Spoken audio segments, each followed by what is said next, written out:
not happen. In other words, if something could not be proven to be true, then it could be assumed not to be true. This led to misjudgments about the ballistic missile capabilities of other nations, which in some cases proved to be more advanced than previously thought.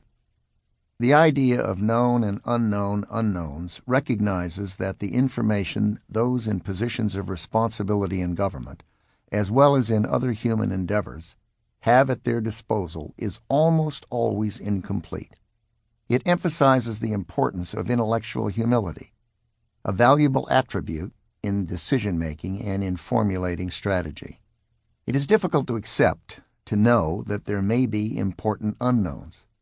The best strategists try to imagine and consider the possible, even if it seems unlikely. They are then more likely to be prepared and agile enough to adjust course, if and when new and surprising information requires it, when things that were previously unknown become known.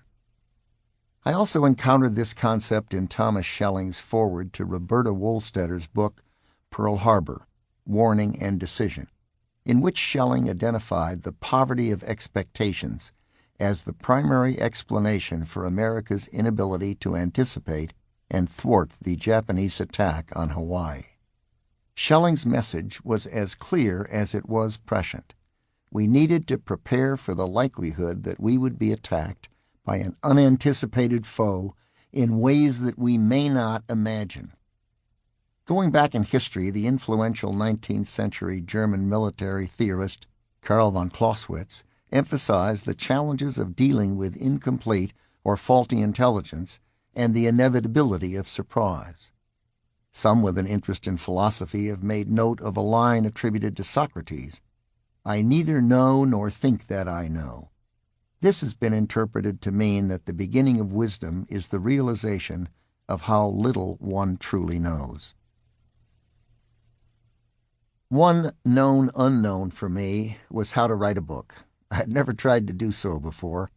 I didn't know whether or how to incorporate the hundreds of thousands of pages of primary source documents in my personal archive. I still have my parents' almost daily letters to each other during World War II, hundreds of notes on the reasons I cast my votes while serving in the Congress of the United States during the 1960s, and my detailed memos of my meetings with President Ford to ensure that his requests and directions were executed as White House Chief of Staff. I also have some 20,000 memos humorously characterized as snowflakes from my tenure as Secretary of Defense in the George W. Bush administration, some recording momentous decisions, others simply scheduling time for a haircut. Thousands more documents reside in classified archives at the Library of Congress, the U.S. Department of State, and the Department of Defense. Despite its challenging volume, I thought my archive could augment my personal recollections. On the one hand, the documents would add detail and context to my memories, and on the other, they would cause me to more rigorously challenge what I remembered.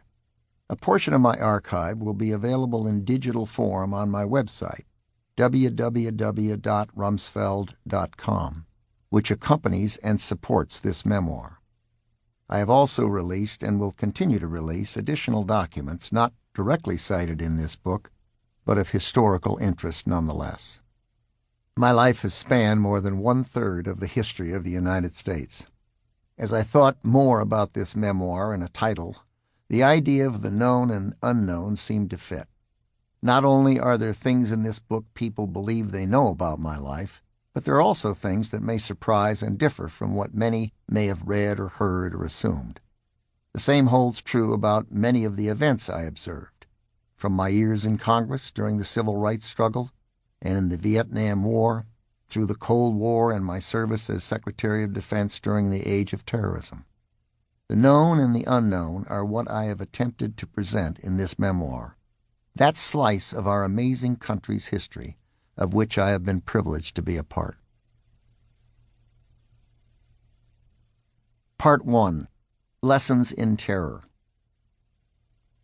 Quote, "The wind in the tower presages the coming of the storm," unquote. A Chinese proverb as quoted in Rumsfeld's rules.